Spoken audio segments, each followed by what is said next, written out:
I'd like to call this meeting to order. This is the July 8th, 2025 meeting of the Shrewsbury Select Board. We will start with introducing the board and staff members present. I am Teresa Flynn. Carlos Garcia. Beth Cassavant. Greg Richards. Michelle Conlon. Keith Baldinger, Assistant Town Manager. Kevin Mizikar, Town Manager. Justin Dobson, Assistant to the Town Manager. The first item on our agenda is to approve the bills, payrolls, and warrants. Move approval. Second. All in favor? Aye. Opposed? So voted. Item number 2 is to review and act to approve the minutes of the June 24th, 2025 meeting and July 1st, 2025 workshop. Move approval. Second. All in favor? Aye. Opposed? So voted. Item number 3 is announcements and reports. Do any board members have any announcements this evening? Just want to thank Ms. Cassavant and Mr. Richards for doing office hours this evening. And as a reminder, the Select Board hosts office hours on the second Tuesday of each month prior to our board meeting with 2 members of the Select Board, and we tend to rotate based on availability. So always encourage anyone who's interested to pop in or otherwise contact any board member at any time. Item number 4 is the town manager's report. Good evening, board members. A couple updates for you this evening. First, I'm really happy to report that we have extended offers and they've been accepted for the new regional public health group, for the director's position and the public health nurse. We are working through offers on the 2 environmental health inspector candidates, and we met everything that we needed to by the deadline, and now we're getting permanent staff in place, and we'll have everyone on board by early August. So we've made a lot of progress over the last few weeks. I'm also happy to report that we received a grant from the state to install rapid flashing beacons for the crosswalks at Patton School. So that was an application that was put in by the Highway Department, and we're happy to receive those and enhance safety within that school corridor. And then last but not least, I just wanted to welcome to the room Tally Day, who is a local finance Commonwealth fellow. So she is here with us for the next 8 weeks working in municipal finance, part of a program that's put on by the Department of Revenue to build a pipeline of talent, which Tally clearly has shown in her first 2 days with us into local government finance. So welcome, Tally. Welcome. Thank you. Item number 5 is public comment pursuant to Select Board Policy 31 to offer citizens the opportunity to provide public comments during Select Board meetings on matters within the board's authority. We did not have anyone sign up for public comment this evening. As a reminder, members of the public have until the end of business on the Monday prior to our Tuesday meetings to notify the board of their intent to speak. Item number 6 on our agenda is an update from the Trails Committee. I know Mr. Hess, Mr. Gill, You can drag another chair. Ms. McGee, please. Sure. You just quickly introduce yourself. Thanks for being here. Sure. Hi, I'm Stephen Hess. I'm Chair of the Trails Committee. I'm Melanie McGee, longtime Trails member. Rick Gill, Trails member. So it's now been 2 years since we've been an official committee, and it's been about 1.5 years since we've addressed the Select Board. So we thought it would be a great time to explain again our mission and vision and some of the progress that we've made over the last 2 years. So next slide, please. The Select Board did approve our vision when we presented in the end of January, early February timeframe of 2024. We've also presented our vision to the CPC a little over 1 year ago. And as a reminder, our charge is to develop new trails and enhance existing trails on public property, explore ideas for interconnecting Shrewsbury trails, monitoring and maintaining the trails, promoting the trails, and this all fits in with the 2030 strategic plan. So the current state of our trails when we took it over, and it's still somewhat true today, is that we have 6 major parks: Wanigan, Lake Street Park, Jordan Pond, Carlstrom, Prospect Street, and Dean Park. So when we put together our plan, we looked at the current state of the trails within there and also around there. Next slide, please. And we saw that there were a decent number of trails, but they were very short in length, less than half a mile. And the total length together was about 10 miles over all the 17 parks that we do have. So since this has been done in the last 2 years, we've added about 3 miles in the last 12 to 18 months. However, we still don't have any park interconnections. We did add some parking with the new Camp Wanigan due to CPC money, which was awesome and was well received, and we opened that up just recently. But parking is limited, except at Lake Street and Dean Park. And then the maintenance is really mostly volunteers from the scouting community, some volunteers, and we've been recruiting new volunteers for that. And then for some of the larger trees that fall down, the staff has been great in terms of removing those in a timely manner. But still, in short, the current trails are short in length, and our access is somewhat limited to getting to some of these trails. So our vision has been and continues to be connect the town and enrich the neighborhood.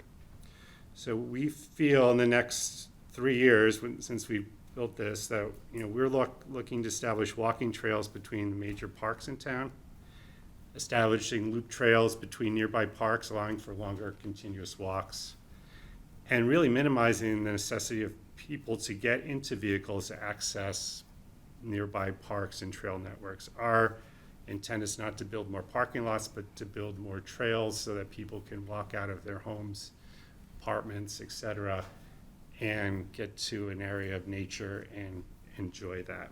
That's part of public Shrewsbury lands. So you can see our vision, and you could see there's some major circles on the next slide. And the south part of town, in yellow, we see Lake Street Park, and we see Camp Wanigan. Those are areas that we feel that can be connected, and there's opportunities for trail growth there. We see in the blue area, Carlstrom is a great resource, as well as Prospect Park. And those are pretty well developed at the moment. And then on the top, you see in the purple, Rawson Hill, which we'll talk about in a little bit. It's one of our successes this past year. But in between, if you could click again, please, Justin. Yep. There should be a red line there that connects these parks. Oops, back up, please.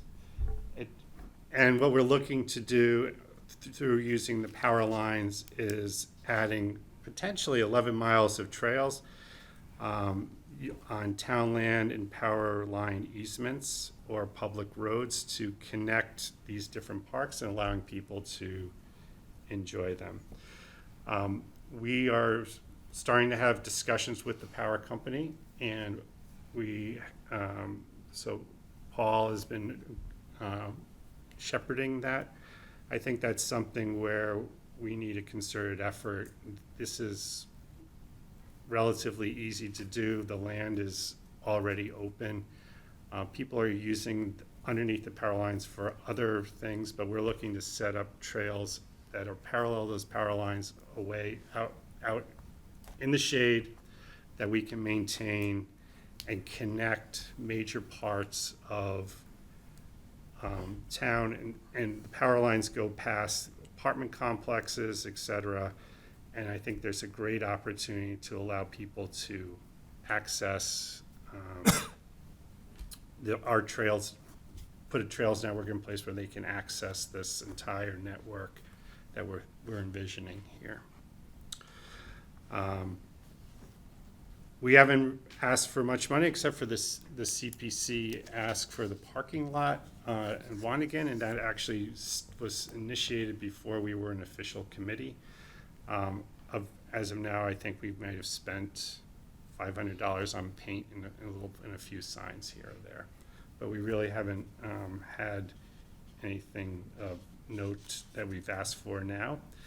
But as you can imagine, with the density of our town, there is the public lands that are available typically cross some type of wetlands or water, et cetera, that might require some type of expert planning or some type of bridge, et cetera, to be able to safely cross and not affect the wetlands there, but connect either parks or parts of this trail network that we envision.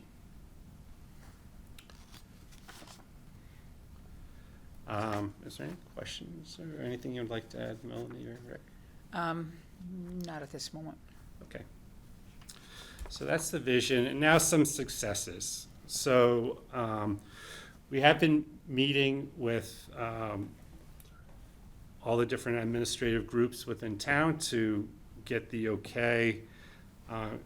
During that process, we've created a way of approving new trails and getting that improvement from making sure that we have the right to do so, as well as making sure that any type of conservation issues are addressed.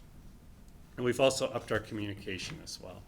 So we have a process to make sure that not just the immediate abutters are notified, but everyone around as well. So those were some lessons learned, and we've done we feel, a good job of improving that to make sure that everyone's included in whatever we propose. So we're pretty proud of that. And now the successes. So the Rossin Hill access. This is an area on the north side of town that has a lot of homes in the area, but this space was very underutilized. It used to be a farm, and now it's more of the DCR has a big section in the middle, but there's town property on each side. It was very underutilized. And the only entrance was via the dam road that was near Birch Brush and Prospect. That was really the only access that was available to everybody outside of abutters to the land.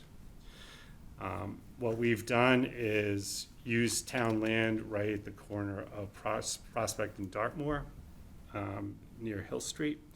And that's allowed us to open up a whole neighborhood of people that can just walk straight into the property and not have to go down the blind turns in Prospect and go right into that land. And we've built the red and yellow trail on the south side of that, and on the north side we are in the process of building the blue trail. It's about 3/4 finished. So it's been a lot of work, a lot of volunteer work by the committee, and we're really proud of what we've done there with just the volunteers that we have. So that's the Rossin Hill right there on the north side, and there's actually a lot of trails. It's well utilized. There's actually dirt roads back there that are used by ATVs, but it's a really, really great property and trails network that is there, and we're really excited about that. So we'll have a grand opening for that sometime in the early fall. Onto Dean Park. There is already a trail there called Scout Trail, and it ended by the picnic tables, the concrete picnic tables on the north side of the park. And we saw an opportunity to get people off of that street and to continue that trail all the way to Spring Street.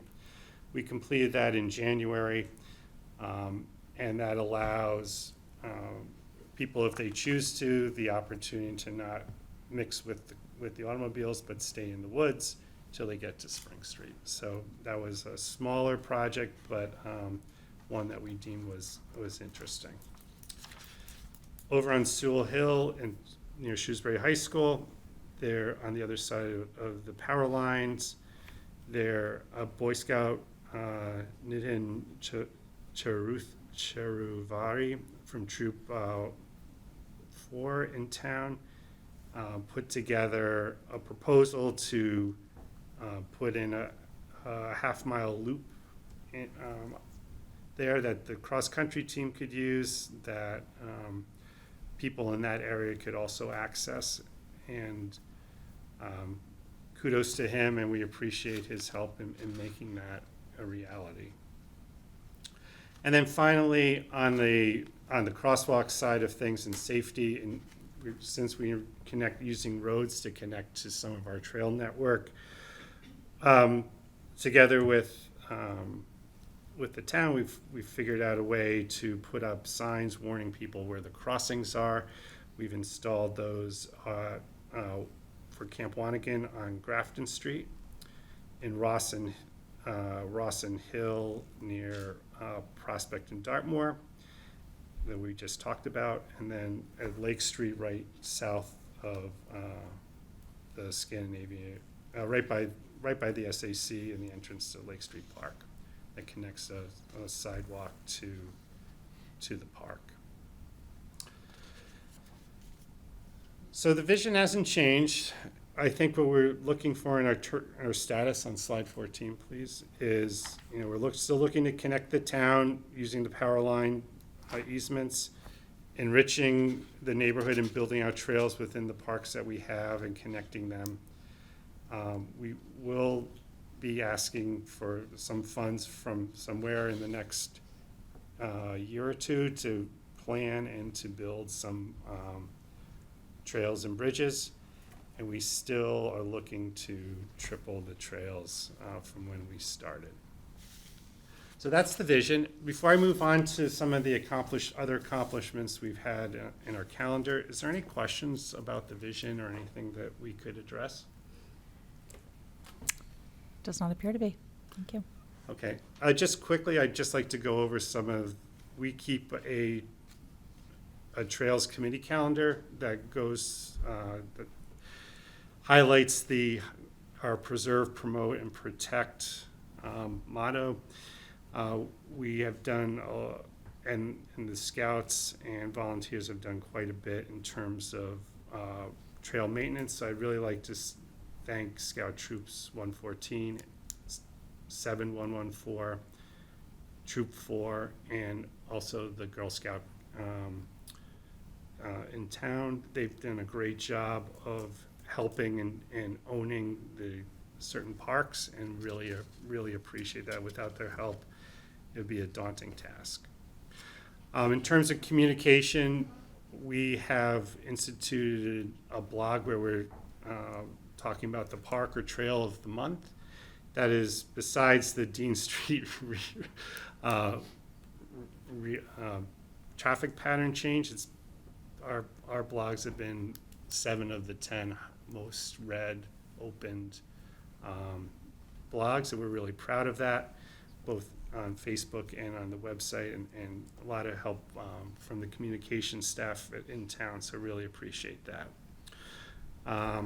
We're starting to up our signage. We talked about crosswalks, and et cetera. We're now, all our minutes and everything are online, and we'll also have this strategic vision online for everyone to see and to comment on. We also have had many events. The first day hike, we had the grand opening for Wanigan. We've been involved with Arbor Day. Melanie has put together a Wednesday hike that's been lately well attended. And then also we've received grants from the council,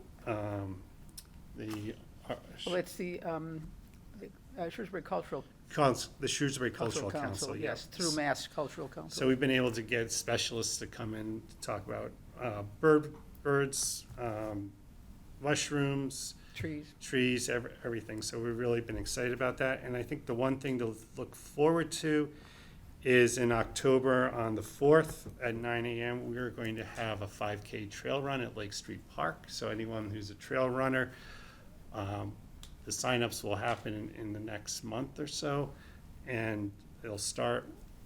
And we're really excited. We think this is a great way to promote the trails that we have and get people engaged in that. And we're also going to have it's going to be more family-centric, so we'll also have shorter runs for the younger kids.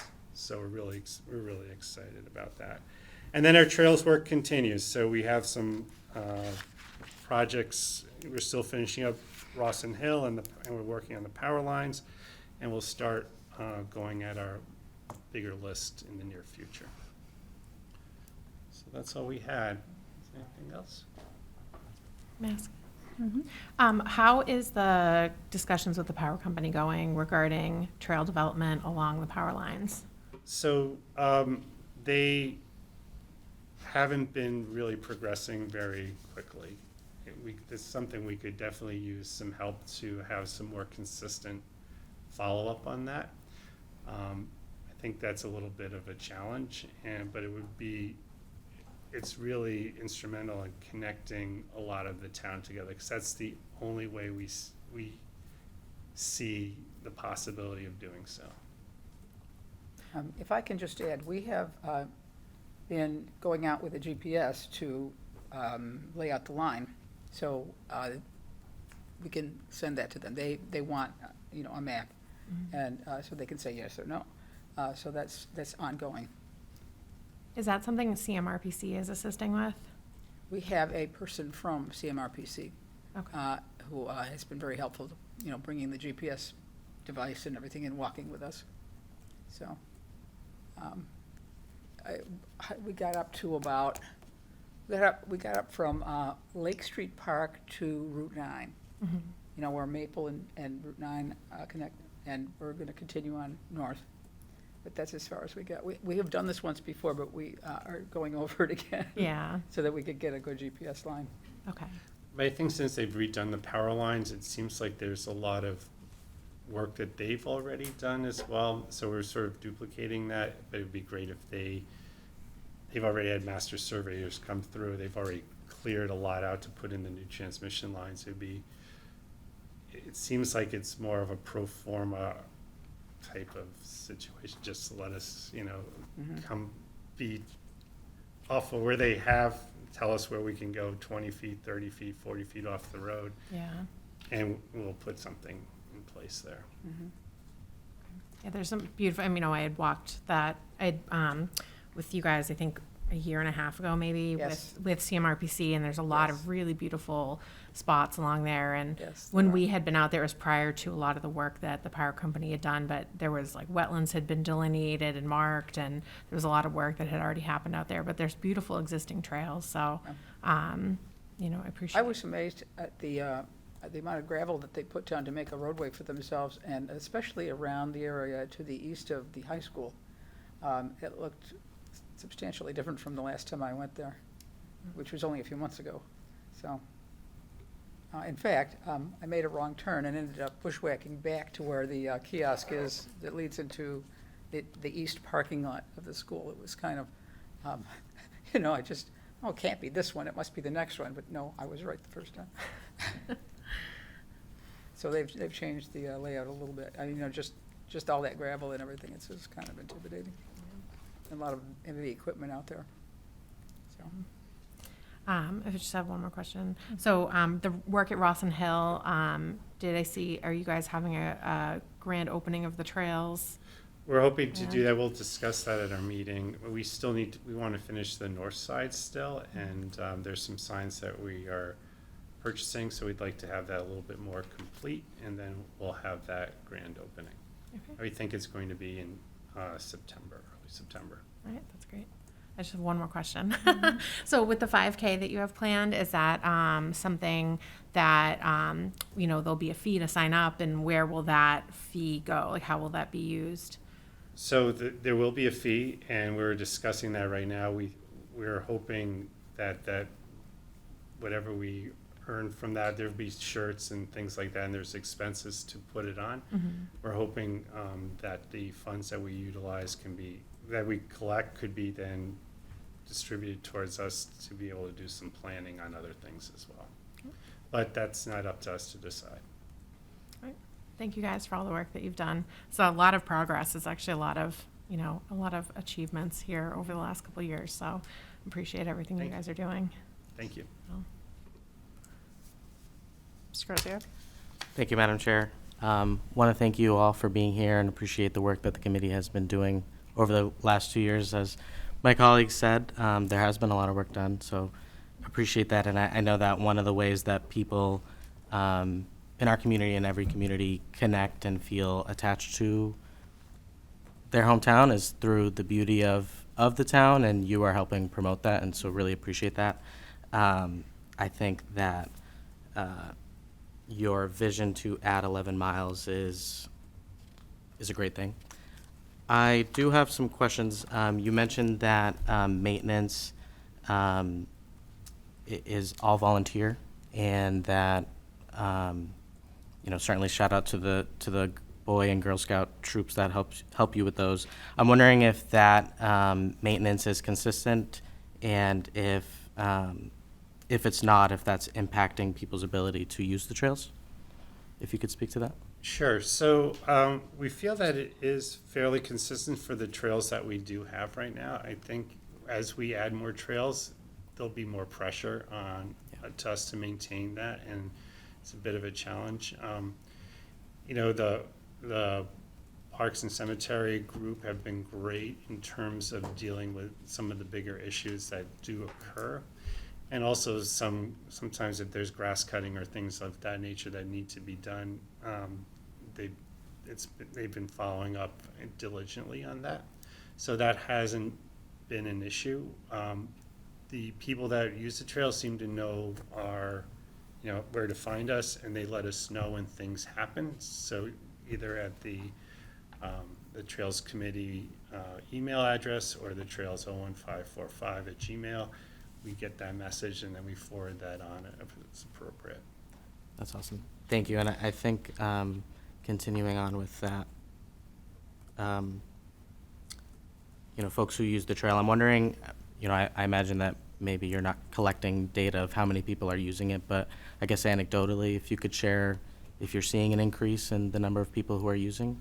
So I think we're through our communication, we're getting a lot of people that are surprised, and they're starting to use trails that they didn't realize was available. And we think that Lake Street Park and this 5K run will actually add a lot more visibility to that, not just within Shrewsbury, but also some surrounding communities if they wanted to utilize that as well.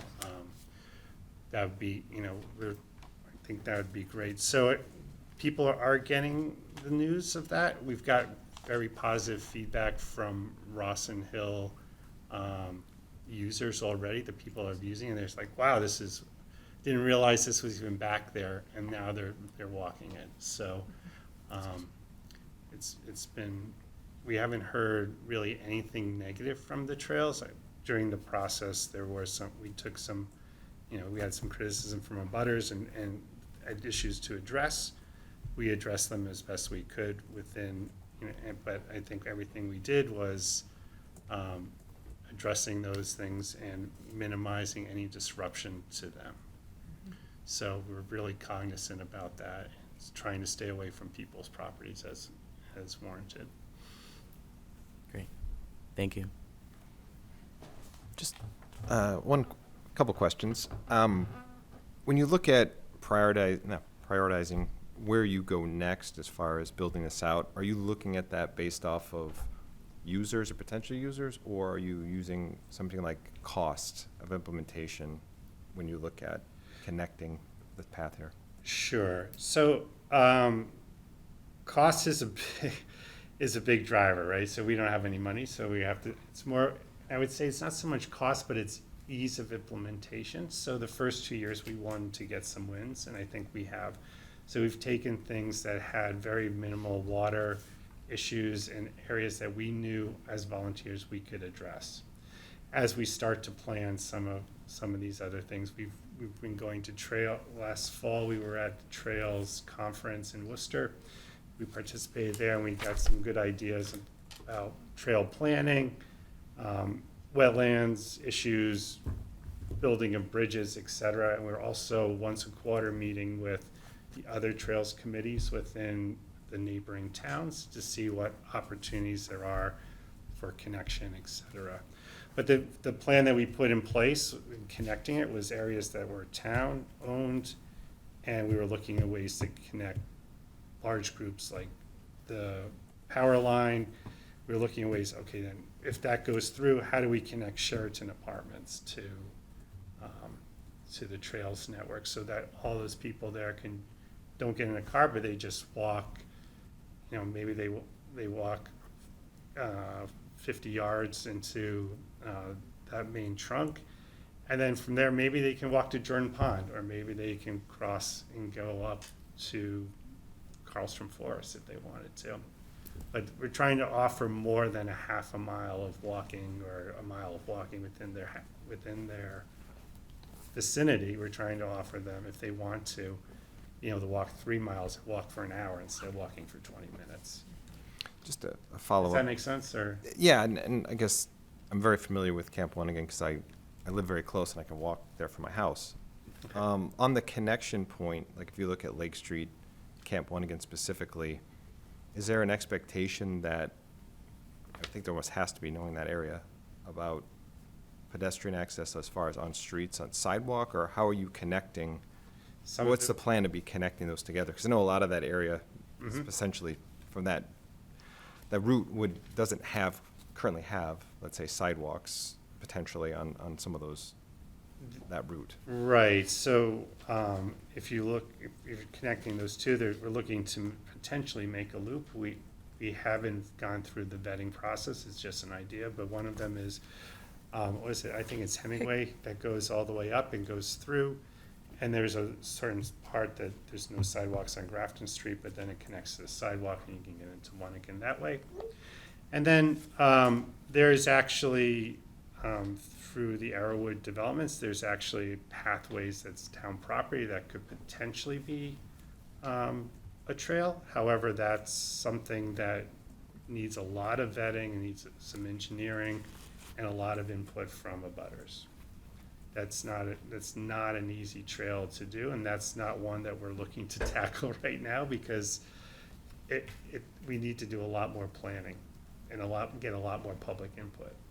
Okay, so essentially, you would be putting together proposed plans of how to connect and then looking at costs associated and then kind of coming back and saying, here's what the feasibility is as far as in order to execute on these different projects, here's what it's cost, here's the priority, and so forth. That's what you're Correct. setting So out. we have a list of about 25 projects. We finished about 3 or 4 of the easier ones that also had as much impact as possible.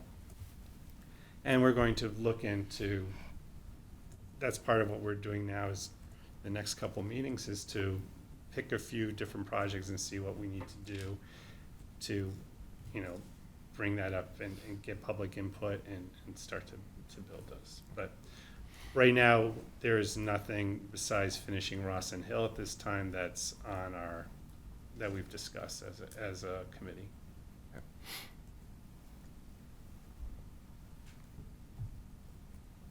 Any other questions? Well, I echo the comments. Thank you so much, number one, for taking the time to come in, but for all that you're doing, the commitment and the effort. Love to see the increased visibility through Parks and Rec and the hikes that you're sponsoring. So thank you. Look forward to everything that's to come. Thanks. Have a great summer. Thank you. Come on out and help. Bring your pruners, or your tick repellent. Is that the name?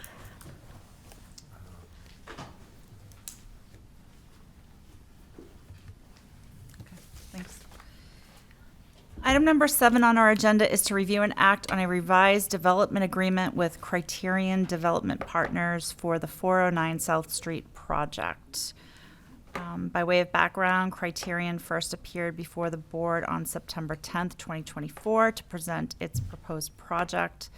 That was followed by a presentation and discussion at our December 10th, 2024 meeting where the board voted to sign a development agreement and letter of support for a local initiative program application. As part of the development agreement, the town agreed to provide a 50% discount on the water and sewer connection fees for the affordable units. Criterion has since requested a larger discount. Mr. Copeland from Criterion Development is here to explain this request to us in more detail. Thank you Sure. for being here. If you just want to introduce yourself. Yeah, And sure. Thanks for having me. Chris Copeland, the newest member of the Criterion Development Group. So I'm here on behalf of CPC Land Acquisition LLP. Thank you for entertaining this request. We are moving forward as quick as we can and expeditiously as we can with this project. We do have our Pell project eligibility letter from EOHLC.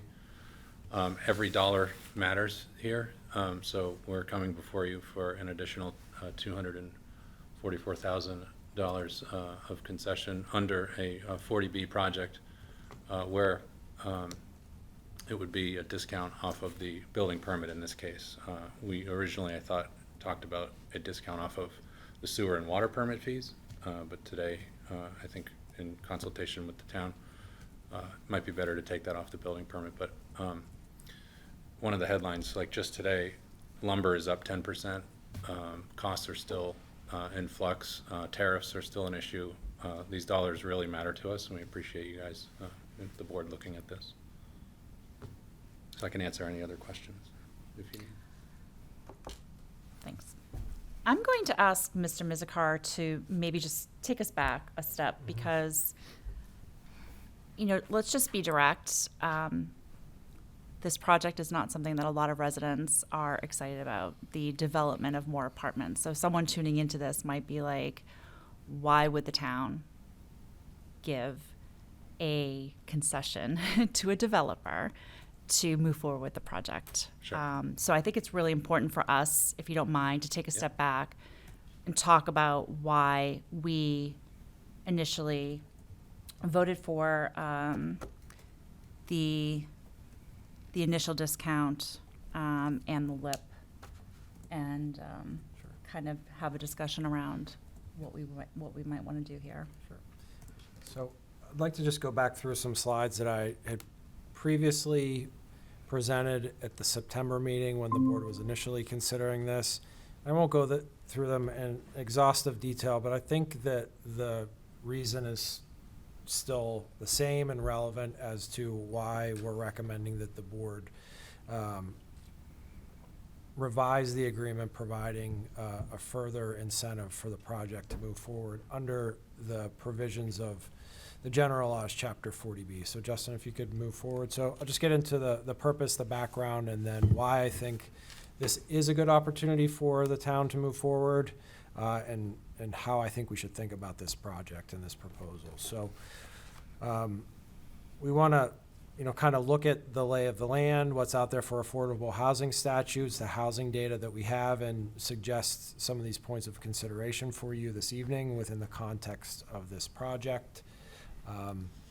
Justin, if you can move forward. So just really broadly, for the last, it's got to be 50 years now, there's been a strong statutory preference given to housing in the Commonwealth for a variety of reasons.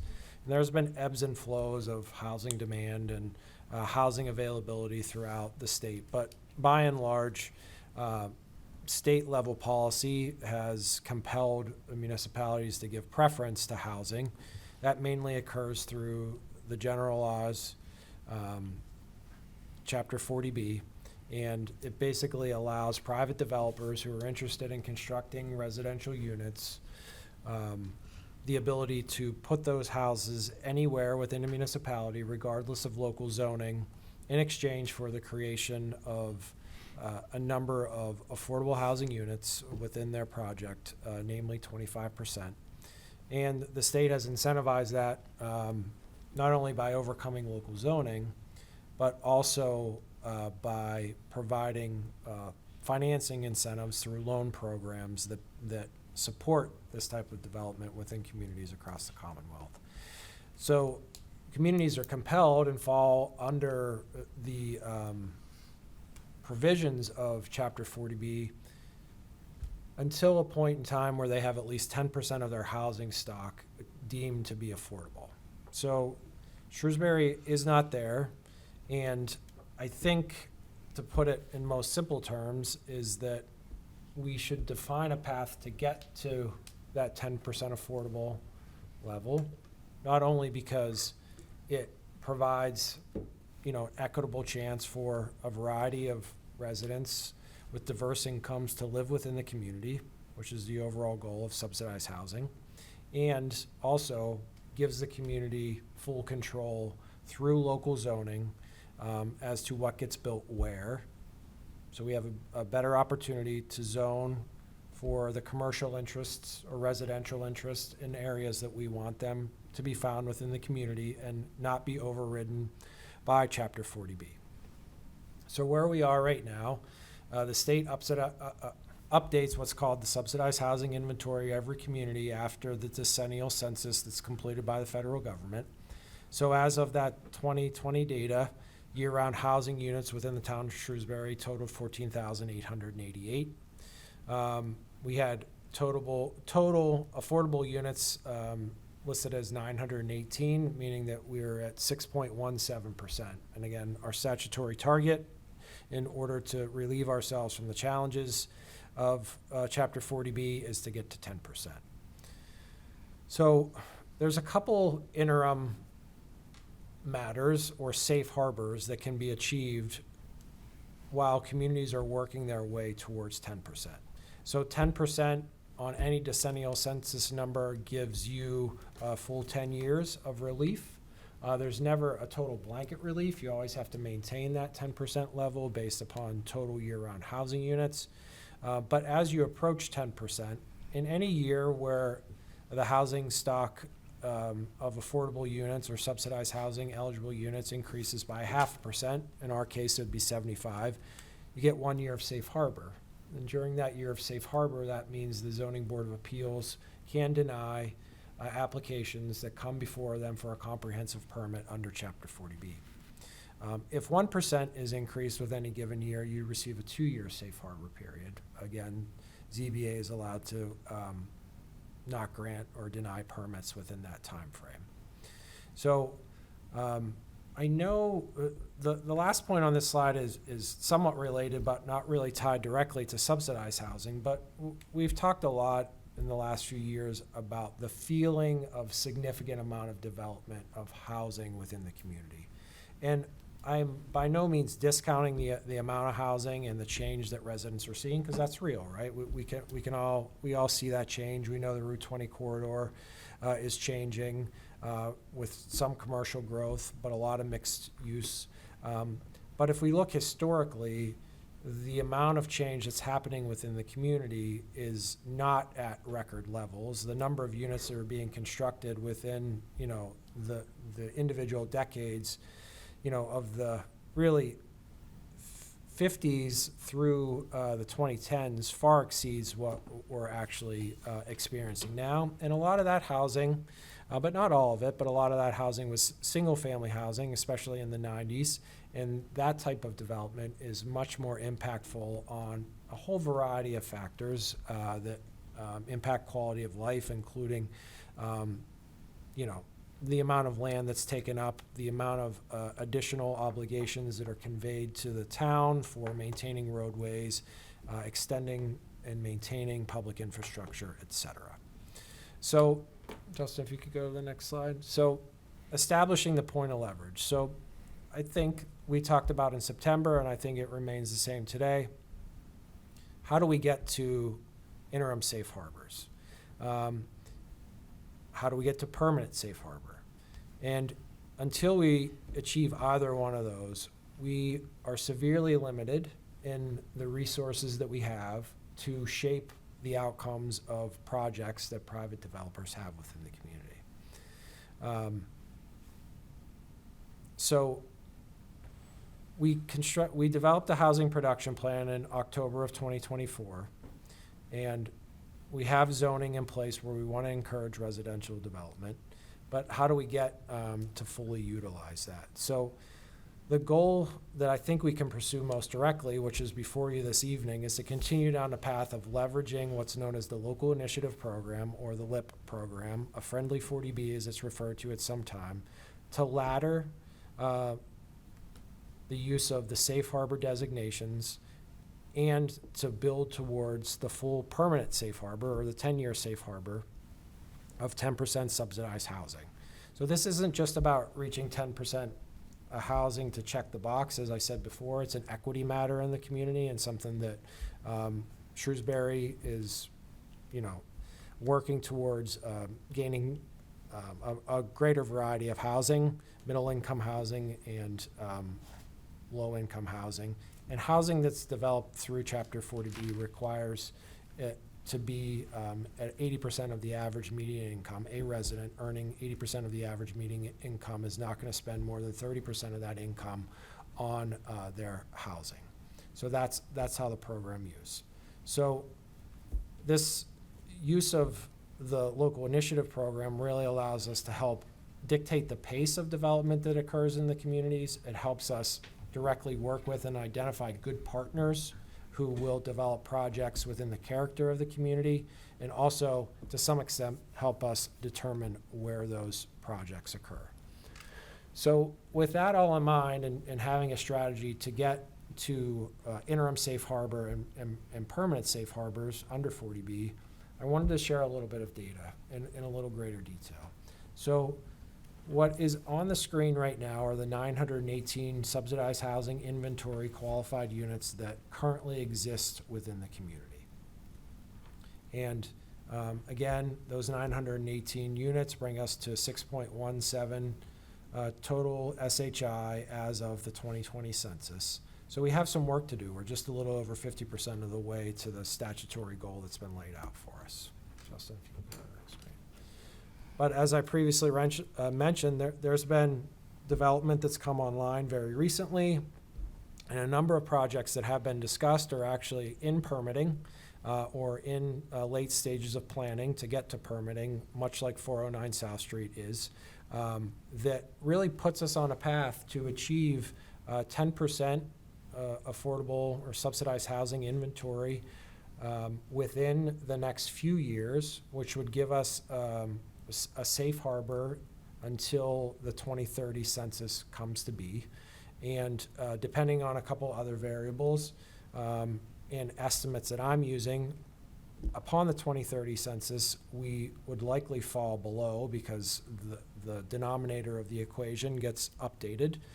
So I've attempted to put those figures into play here, taking in total housing units that are going to be constructed, total housing units that would fall under the subsidized housing inventory designation, and then lay out this path. So Polar Views and the Elmwood are two projects that are have certificates of occupancy and are under moving forward with occupancy at this point.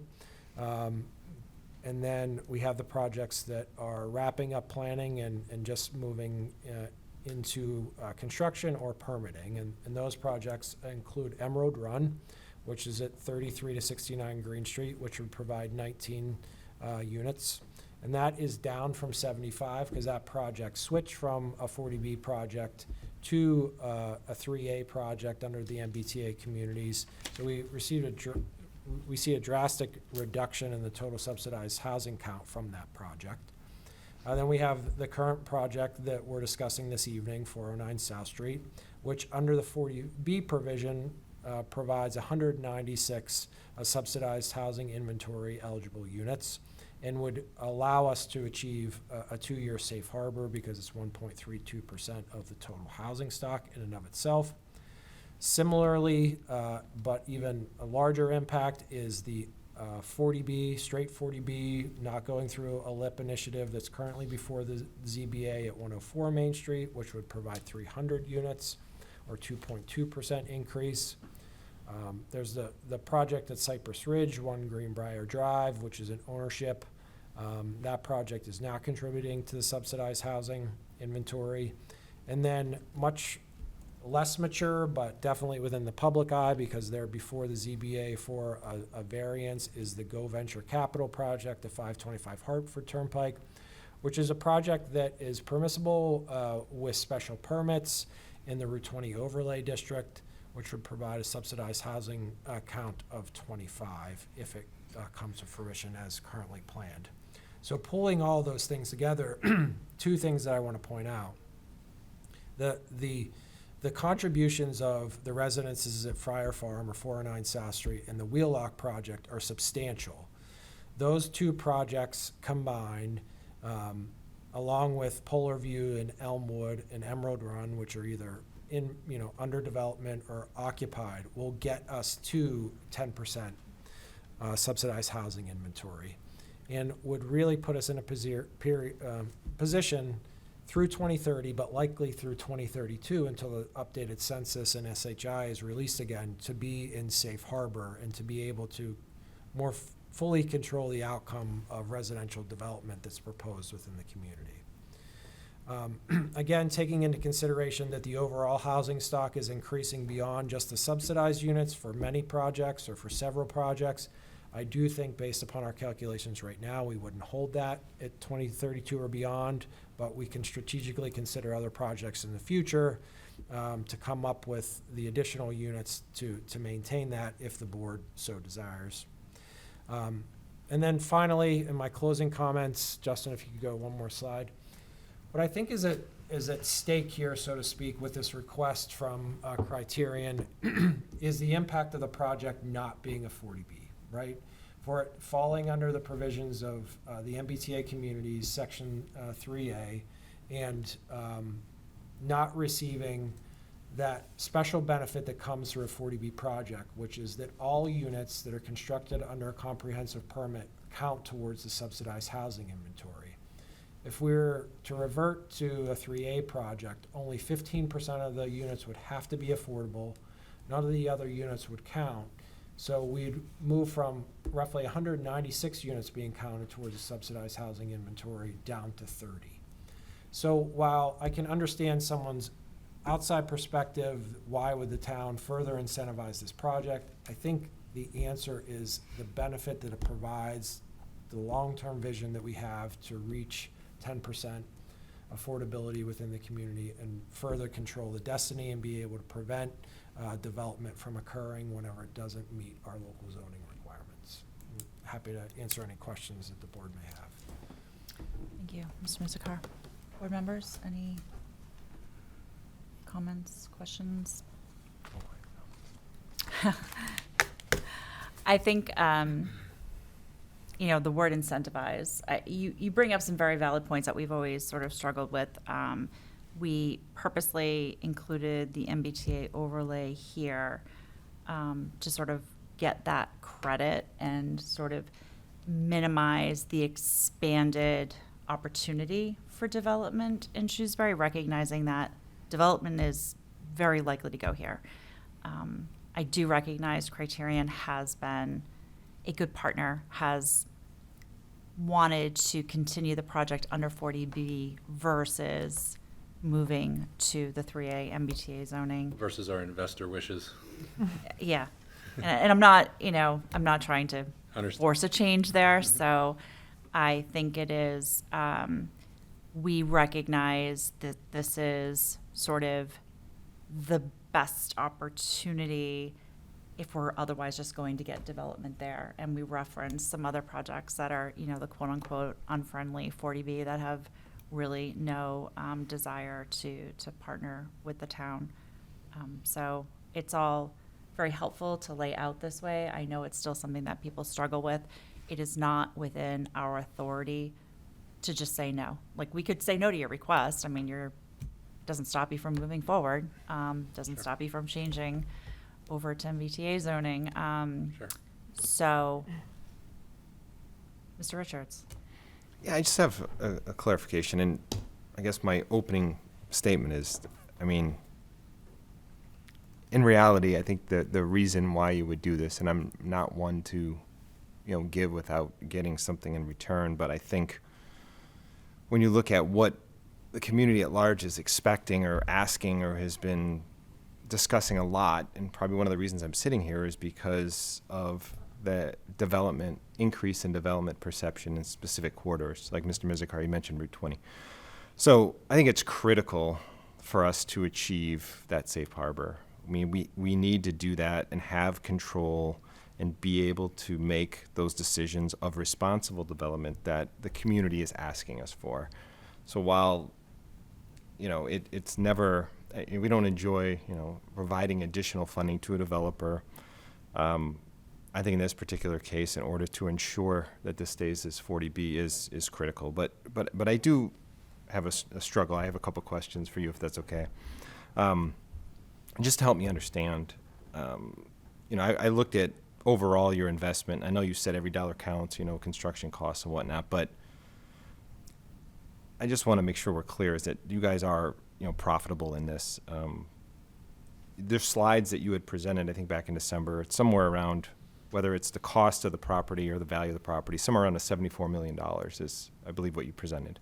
Total development cost? Yeah, I think that's I what think it it's was. in that range, yeah. Yeah. So, and, you know, annual rents because you provided them, you know, including the affordable units, you know, it's $6.6 million a year in revenue. And the part, you know, on a $74 million project, I think the struggle is how, and I don't know if you have an answer for it, but how is an additional 200 and something thousand seems such a small piece of a $74 million project? How is that making such a difference on the decision of your investor?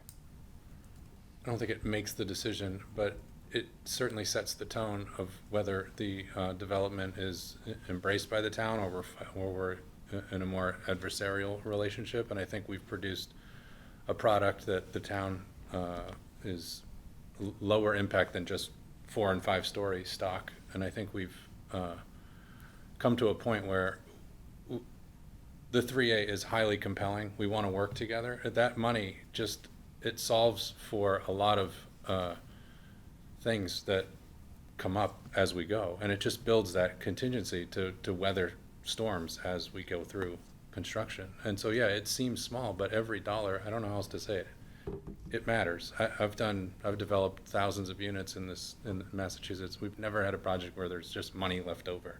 We either put it in for a better resident experience if we actually have some money left, or we have to just weather storms and come up with more money at the end. That's the outcome of every development I've ever done. So it does seem like small money, but it does matter to the investors that this is a product that they can stand behind, that the town receives well, that is something that they can feel proud of. I guess that relationship does matter, and those dollars matter. That's the only way I can say it. One last follow-up. Now, is there a specific return they're looking for? So we're limited and capped through 40B in our overall returns. Of 20%, or 10% a year, I think. I think it's 10%. Well, because if it's a rental of 10% of your investment on a yearly, annual Yeah. basis, I believe, right? Right. So you want to try to get as close as possible to that number, I would assume. Well, on paper, it won't even, cash on cash won't even do over a 6 something. Okay. So, right, but, I'm sorry, what was the question? No, because I know you're saying it's like, hey, it's a good project and everything, but there's obviously a number they had in mind that says, we need to achieve X, or we're not going to go forward with this. We need to achieve, we have to be at an untrended return on cost of 6.5 range, 6.4 range, or equity goes somewhere else. That's usually how that works. So when we chip away with these dollars in terms of designing the project to meet certain economic thresholds, these dollars go in obviously on the ledger, and they certainly start us out on a better position, I guess, when we have those dollars that we can count on. Okay. But there's still a lot of fees we have to pay to do this project. There's still a lot of fees that we have to pay to make this work. And so I know it seems, yeah, the investors aren't saying, you get this or I'm going out, but they might say, well, maybe we start to look at 3A a little bit harder. Okay. Obviously we don't want to go there. Thank you. Thanks. Thank you, Madam Chair. And Mr. Copeland, I appreciate you being here to answer our questions and to speak more about why you're seeking to amend the agreement. Mr. Mizikar, I appreciate you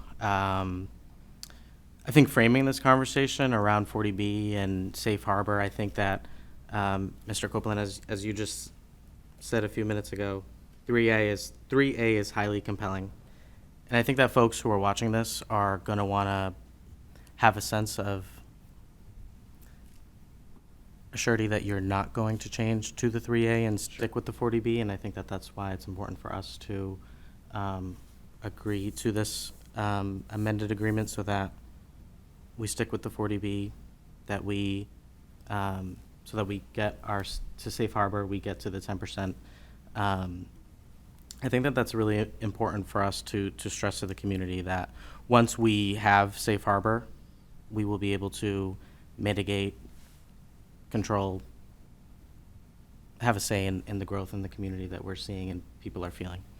And I don't want to lose sight of that. I think looking at, when folks at home perhaps dig deeper into the numbers that Mr. Mizikar presented, they're going to see, I think,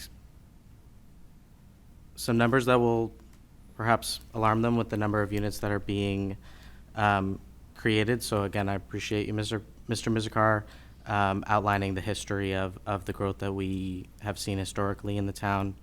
I think one just comment to make on one of your pieces here is some folks, will hear about a fee in lieu with certain projects, and I think that it's important to understand as the Affordable Housing Trust designee from our board to know that, for residents to know that that fee will come to the trust and that we will use that to continue our mission with creating and preserving affordable housing options in the community.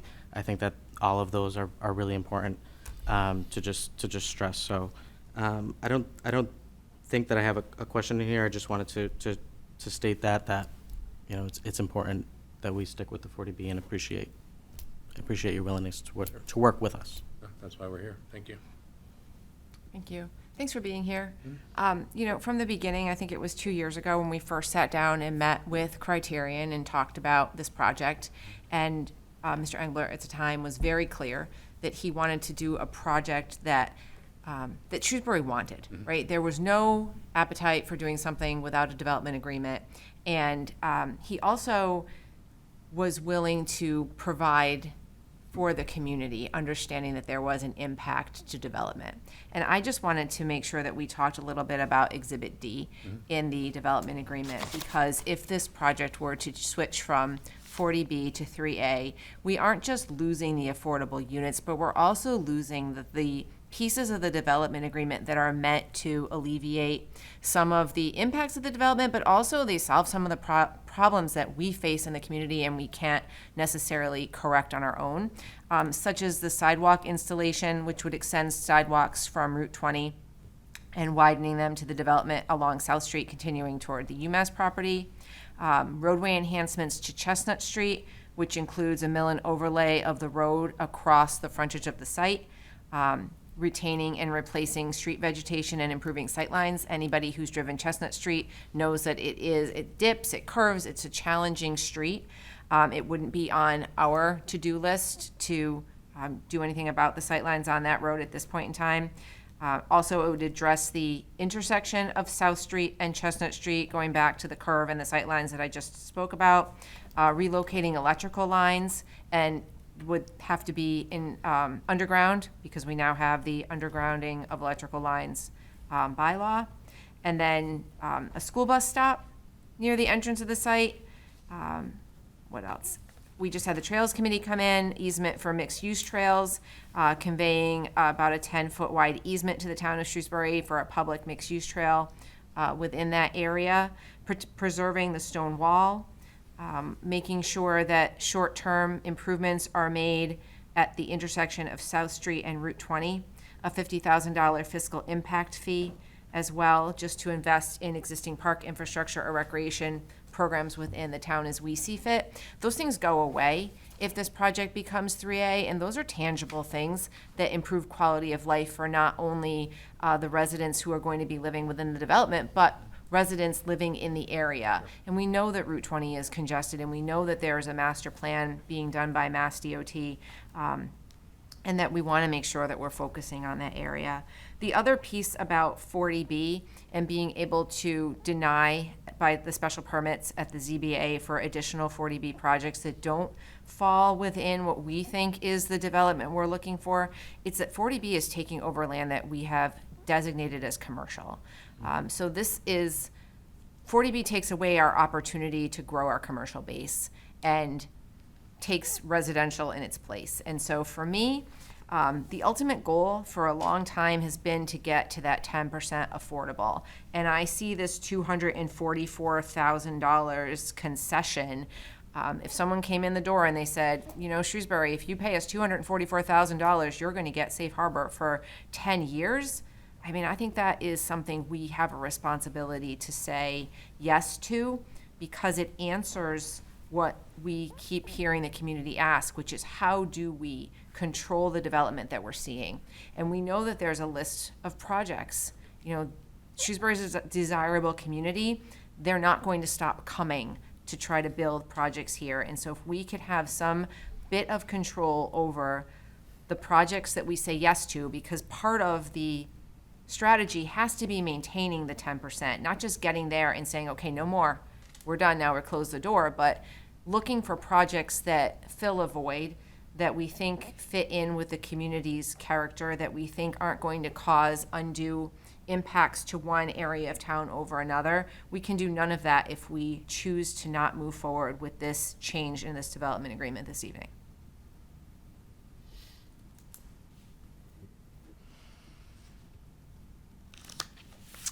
One last question. Sure. On timing, assuming we approve this today, when do you anticipate being in front of the ZBA to start the process? August 25th. Okay.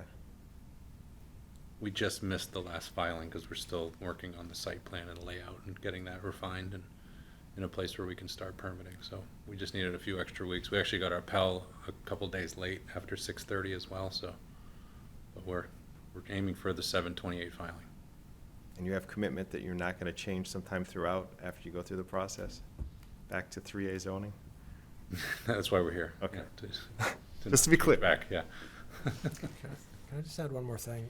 Just to clarify, so the fees that the town will receive on this project, I failed to mention that. So yes, the request is for a concession of an additional $244,000, but the total fees that will still come to the town through the permitting process is $1,238,295. Thank you.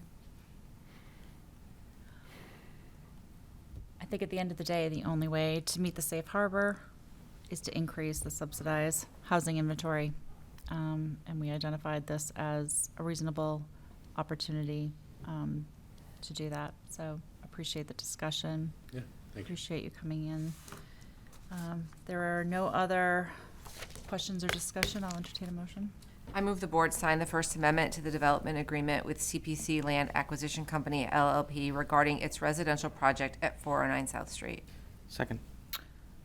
All in favor? Aye. Opposed? Motion passes unanimously. Thank you, everyone. Appreciate your Thank time. you. Thank you. Item number 8 is to review and act on a form of government study committee charge. So we reviewed this at our last meeting, and we asked town staff to edit the document to reflect that 5 members need to be town meeting members at the time of their appointment, rather than for the duration of the committee's work, in order to provide continuity of the committee's work in the event a town meeting member does not seek re-election or is not re-elected. So that change has been made, and if there are no other comments, questions, entertain a motion. So I move that we establish a form of government committee. That's all of it. I'm just pulling it up. And approve its charge as drafted. Second. All in favor? Aye. Opposed? Motion passes. Item number 9 is to review and act on the renewal of the intermunicipal agreement for animal control and animal inspector services with the towns of Westboro and Grafton for a 1-year period through June 30th, 2026. This agreement provides for backup services in the event an animal control officer takes a vacation that exceeds 2 days. It also provides that officers alternate coverage on weekends. The agreement is renewed annually. The current agreement expired as of June 30th, 2025. We have received notice that the select boards for Grafton and Westboro have voted to extend the agreement, and we are being asked to do the same. Any comments or questions? And if not, I'll entertain a motion. I move the board approve the renewal of the intermunicipal agreement of animal control/animal inspector services with the towns of Westboro and Grafton for a 1-year period through June 30th, 2026. Second. All in favor? Aye. Opposed? Motion passes. Next, we will move to correspondence. Item number 10 is an email dated June 25th, 2025 from, Divya Jayaraj of 23 Farmington Drive regarding thank you for the appointment to the Shrewsbury Cultural Council. Thank you for the note, and so noted. Email, item number 11 is an email dated July 2nd, 2025 from Naomi Halpern, 131 Stony Hill Road regarding redevelopment plan at 525 Hartford Turnpike. So noted. Items 12 through 16 are ZBA decisions. So noted. The board will now consider entering executive session in accordance with open meeting law, Mass General Law, Chapter 30A, Section 21A, Purpose 3, to discuss strategy with respect to collective bargaining or litigation if an open meeting may have a detrimental effect on the bargaining or litigating position of the public body and the chair so declares. The issue of James Vona versus Town of Shrewsbury, civil action number 2567CV000066. May I have a motion to that effect? So moved. Second. This requires a roll call vote. Ms. Cassavant? Aye. Ms. Conlon? Aye. Mr. Garcia? Aye. Mr. Richards? Aye. And Ms. Flynn, aye. The board will now enter executive session and will not reconvene in open session. So thank you very much and have a good night.